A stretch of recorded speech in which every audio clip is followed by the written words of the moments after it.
નમસ્કાર મિત્રો, good morning.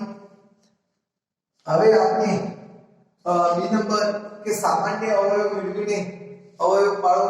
મિત્રો આપણે એ નંબરની અંદર ઉત્પત્તિના અવયવ પાડતા શીખી ગયેલા। હવે આપણે બી નંબરની અંદર સામાન્ય અવયવ જે દ્વિપદી આપવામાં આવેલા છે એ દ્વિપદીની અંદર જે સામાન્ય અવયવ આવતો હોય તેને આપણે બહાર કાઢીશું। ત્યાર પછી આપણે અવયવ પાડીશું। તો મિત્રો અહીંયા જોઈએ દાખલા નંબર 1 AB વત્તા AC। તો મિત્રો અહીંયા આગળ AB અને AC બે પદ આપવામાં આવેલા છે, AB અને AC તો દ્વિપદી છે। તો આપણે દ્વિપદીના બદલે કે સામાન્ય એટલે સરખો અવયવ જે મોટા મોટો નીકળતો હોય એ આપણે કાઢીશું। તો મિત્રો સૌપ્રથમ અહીંયા આગળ લખો કે AB વત્તા AC।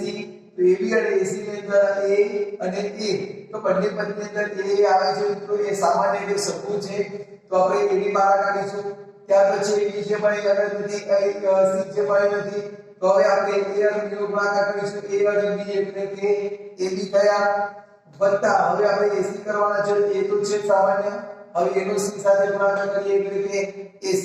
તો મિત્રો પરિણામ મળ્યું A કૌંસમાં B વત્તા C। ત્યાર પછી બીજો દાખલો જોઈશું મિત્રો આપણે કે 8x વત્તા 12।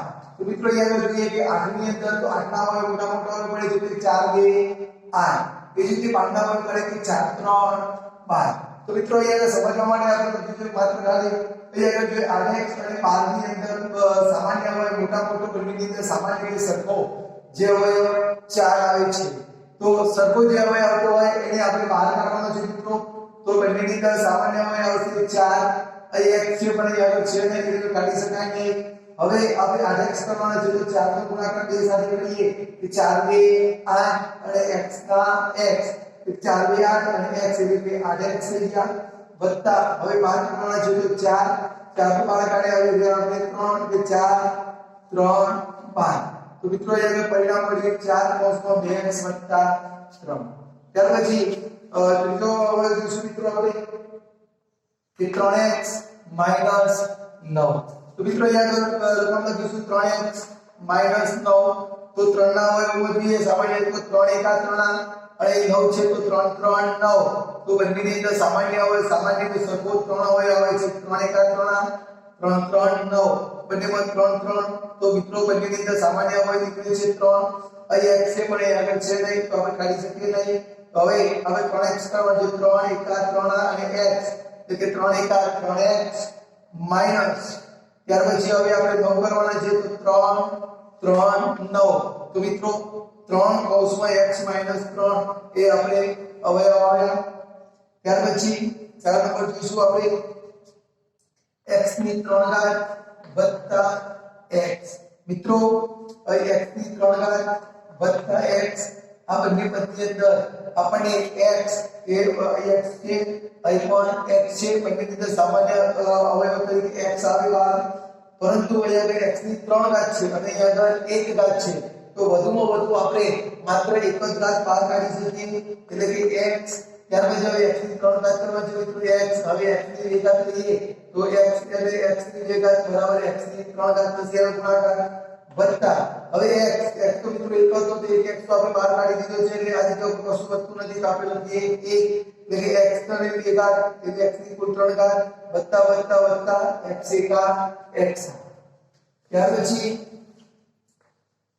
પોઈન્ટ નંબર લખીશું મિત્રો આપણે 5x નો વર્ગ વત્તા 15। તો મિત્રો જોઈએ કે 5 અને 15 તો અહીંયા 5 એકા 5 અહીં 5 3 15 તો બંનેના અવયવ જોઈએ તો બંનેમાં સામાન્ય અવયવ મળે છે મિત્રો 5 એકા 5 અને 5 3 15 તો મોટા મોટા અવયવ આપણને 5 મળે છે। ત્યાર પછી અહીંયા x ની 2 ઘાત મળે, અહીંયા કોઈ x ની કોઈ આપવામાં આવ્યું નથી તો આપણે કોઈ બહાર કાઢી શકીએ નહીં। હવે આપણે cos x કરવાનું છે 5 અને x ના વર્ગનો ગુણાકાર કરીએ તો 5x નો વર્ગ વત્તા હવે 15 કરવાના છે 5 3 15। તો મિત્રો રીતે હવે પડે ત્યાર પછી 6 નંબર જોઈશું કે 5x નો વર્ગ વત્તા 10x ની 3 ઘાત। તો મિત્રો સૌપ્રથમ આપણે રકમ તો લખી દેવાની, અહીંયા ચૂકી ગઈ પણ લખવાની તમારે 10x ની 3 ઘાત। હવે મિત્રો જોઈએ આપણે આમાં જોઈએ 5 ના કે 5 એકા 5 અને 10 ના અવયવ 5 2 10. તો મિત્રો બંનેની અંદર સામાન્ય જોઈએ તો 5 5 આવે છે, તો હવે બહાર સામાન્ય અવયવ કાઢીશું 5. હવે x ની ભેગા છે, અહીંયા આગળ x પણ છે ચલ, તો અહીંયા x ની ભેગા છે x ની 3 ઘાત છે, તો બંનેમાંથી આપણે સામાન્ય બહાર કાઢવો હોય તો વધુમાં વધુ x ની 2 ઘાત સુધી કાઢી શકીએ. કેમ કે અહીંયા 3 છે પણ અહીંયા 3 ઘાત છે નહીં, તો વધુમાં વધુ x ની 2 ઘાત કાઢીએ. તો મિત્રો 5x નો વર્ગ આ સામાન્ય બહાર નીકળી ગયો. હવે 5x નો વર્ગ કરવાનો છે, તો 5x નો વર્ગ એટલે કશું ના વધુ તો આપણે લખીએ કે 5 એકા 5 અને x નો વર્ગ એટલે x નો વર્ગ ગુણ્યા 1 બરાબર x નો વર્ગ વત્તા ત્યાર પછી આપણે 10 કરવાના, તો 5 2 10 x ની 3 ઘાતમાંથી મિત્રો આપણે x ની 2 ઘાત બહાર કાઢી છે, રહીએ એટલે લખીશું x. ત્યાર પછી સર્કલ વર્ગ લખીશું મિત્રો આપણે કે 8 x ની 3 ઘાત વત્તા 16 y ની 3 ઘાત. મિત્રો અહીંયા આગળ જોઈએ આપણે કે અહીંયા આગળ 8 છે કે 8 અને 8 ના ગુણનમાં પણ 16 આવે છે. 8 એકા 8 અને 8 દુના 16. તો વધુમાં વધુ અને મોટા મોટો હોય આપણે સામાન્ય અવયવ તરીકે 8 મેળવી શકીએ કે 8 એકા 8 8 દુ 16 બંનેમાં 8 8 આવે છે, તો સામાન્ય અવયવ કાઢીશું 8. ત્યાર પછી x ની 3 ઘાત છે, અહીંયા x ચલ આપવામાં આવ્યો નથી, y છે પણ અહીંયા આગળ આપવામાં આવ્યો નથી, તો ચલ તરીકે આપણે કશું બહાર કાઢીશું નહીં. હવે x અને x ની 3 ઘાત નો ગુણાકાર કરીએ, 8 એકા 8 અને 8 x ની 3 ઘાત વત્તા મિત્રો સૌપ્રથમ પહેલા આપણે એક વખત પદ લખી દઈએ આપણે એટલે x ની 3 ઘાત વત્તા 16 y ની 3 ઘાત. 8 એકા 8 8 દુના 16 બંનેમાંથી સામાન્ય અવયવ નીકળે 8. ત્યાર પછી x ની ઘાત એટલે 8x ની 3 ઘાત વત્તા હવે 16 કરવાના છે, 8 દુ 16 y ની 3 ઘાત છે, તો મિત્રો y ની 3 ઘાત થશે. તો 8 કૌંસમાં x ની 3 ઘાત વત્તા 2y નો ઘન. ત્યાર પછી અરવંદ વર્ગ લખીશું મિત્રો આપણે કે 6 x નો વર્ગ y નો વર્ગ z નો વર્ગ માઈનસ 8 y નો વર્ગ z નો વર્ગ. તો મિત્રો હવે આપણે સૌપ્રથમ પહેલા એને તો લખીશું 6 x નો વર્ગ y નો વર્ગ અને z નો વર્ગ માઈનસ 8 y નો વર્ગ અને z નો વર્ગ. તો મિત્રો હવે જોઈએ આપણે 6 ના વર્ગ કાઢીએ 2 3 6 ઘાત, ત્યાર પછી 8 ના વર્ગ 2 4 8. તો મિત્રો વધુમાં વધુ અહીંયા આગળ બે બંનેમાં સામાન્ય એટલે સરખો બંનેમાં સરખો અવયવ 2 આવે છે, એટલે કે આપણે સામાન્ય અવયવ તરીકે 2 બહાર કાઢીશું. ત્યાર પછી મિત્રો અહીંયા x ની 2 ઘાત પણ x આપવામાં આવેલો નથી, કશું ના નીકળે. ત્યાર પછી y ની 2 ઘાત છે, અહીં પણ y ની 2 ઘાત છે, તો બંનેમાંથી આપણે બહાર કાઢવો હોય તો y ની 2 ઘાત આવે. અહીં z ની 2 ઘાત છે, અહીં પણ z ની 2 ઘાત છે, તો બંનેમાંથી સામાન્ય બહાર કાઢીશું z ની 2 ઘાત. હવે મિત્રો આપણે 6 x નો વર્ગ y નો વર્ગ અને z કરવાનો છે, તો 6 પહેલા 2 નો ગુણાકાર કરીએ 3 સાથે એટલે 6 થાય 2 3 6 y ની 2 ઘાત આવી, z ની 2 ઘાત. હવે x ની 2 ઘાત માઈનસ 8 કરવાનો છે 2 4 8.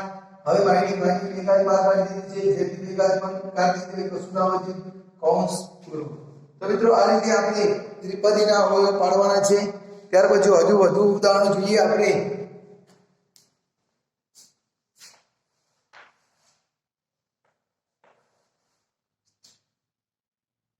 5 x ની 3 ઘાત y ની 3 ઘાત માઈનસ 4 x નો વર્ગ અને y નો વર્ગ. મિત્રો અહીંયા આપણે 12 આપવામાં આવ્યા છે, અહીંયા આગળ 4 છે, 12 હોય પછી 4 3 12 અને અહીંયા આગળ 4 એકા 4. એ 12 એ 4 ના ગુણકમાં છે, એટલે વધુમાં વધુ આપણને 4 અવયવ મળી જશે મિત્રો.